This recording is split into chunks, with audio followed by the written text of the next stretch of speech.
నిరీక్షణ prayer house మరియు centre సంఘముల తరపున ప్రభువైన యేసుక్రీస్తు శ్రేష్టమైన నామంలో మీ అందరికీ నా శుభములు. ఈ దినపు దేవుని వాగ్దానం రోమీలకు రాసిన పత్రిక 7వ అధ్యాయం 25వ వచనం. మనస్సు విషయంలో దైవ నియమమునకు దాసుడవై ఉండుము.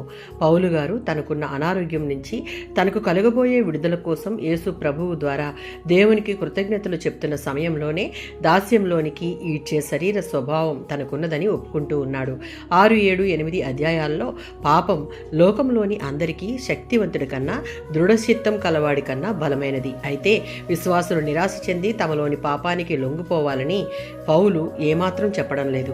విశ్వాసులు తమలో ఉన్న పాపాన్ని గుర్తించి తమను తాము ఎరిగి దేవుని మార్గం ద్వారా, అంటే దేవుని చిత్తంలో ఆయన ఏర్పరిచిన దానికి విధేయత చూపించి దేవునికి దాసుని వలె ఉండి ఆయన దాచి ఉంచిన విజయాన్ని సాధించవచ్చు అని పౌలు గారు ఇక్కడ స్పష్టం చేస్తూ ఉన్నారు. ఎందుకు అంటే గల్తీలకు రాసిన పత్రిక 5వ అధ్యాయం 17వ వచనంలో ఉన్నట్లు దేవుని ఆత్మకు శరీర స్వభావం పూర్తిగా వ్యతిరేకం.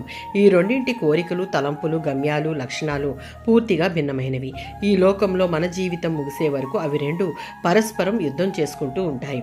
శరీర స్వభావం పట్టు వదలదు, చెడ్డ వాటిని ఆశించడం మానదు, వాటికి లొంగిపోతుంది. అయినప్పటికీ దేవుని ఆత్మ నియమమునకు లోబడితే మనలో ఉన్న దేవుని ఆత్మ అడుగడుగునా శరీర స్వభావాన్ని ఎదురుస్తూనే ఉంటుంది, పాపమునకు లొంగనీయదు. ఎఫెసీయులకు రాసిన పత్రిక 4వ అధ్యాయం 22వ వచనం.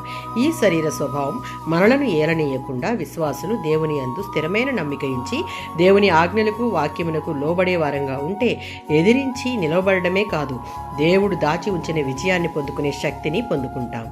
ఆమేన్.